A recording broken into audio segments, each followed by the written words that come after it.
I think people need to be involved in security. So security is really by the people and for the people. So you're looking at the parts and the whole. So if you look at 9/11, it was the plane where the people were empowered and said, we're all going to die anyway, and so we're going to take over the plane and make sure the plane doesn't kill a lot of other people too.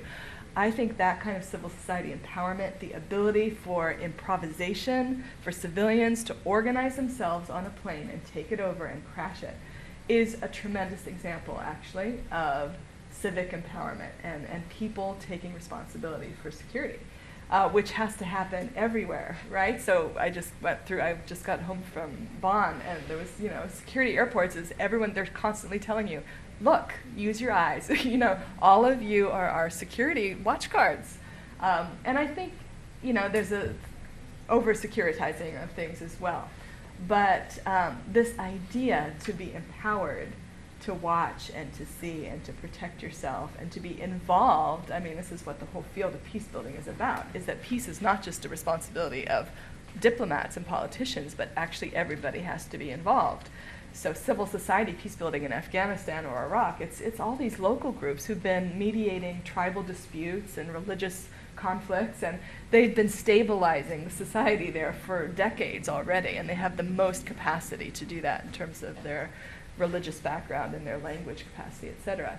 But they've been left out of the security policy making of it, both Iraq and Afghanistan, so they were completely overlooked.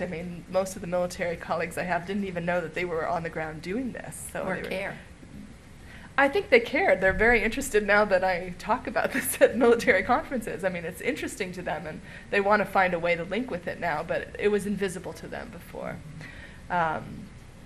And I think, Go ahead. can add to that, I think absolutely what we're seeing is there was a debate that raged for many years in the development field and is still going between centralization or decentralization. And I think perhaps the answer is neither nor. It's about the architectural design, as you say, and it's about which function should be at which level. Some functions should be, or the principle that the Europeans had for a long time was subsidiarity. The decisions should be at the level as close as possible to the citizens, probably the right ones. But that doesn't mean in a country you're going to have 60,000 printing presses for money.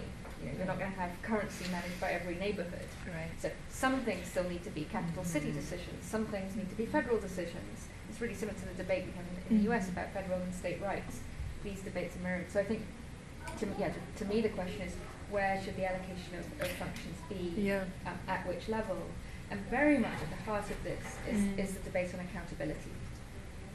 And I don't know if those of you read Hernando de Soto's recent op-ed on his analysis that part of the financial crisis is because we've lost the ability to count.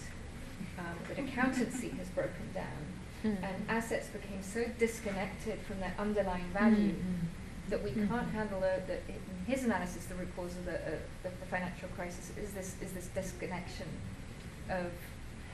of money from underlying value. And I think that's very related to where in the system does accountability reside? Where is the responsibility to account, and how are citizens empowered to provide oversight of that accountability function?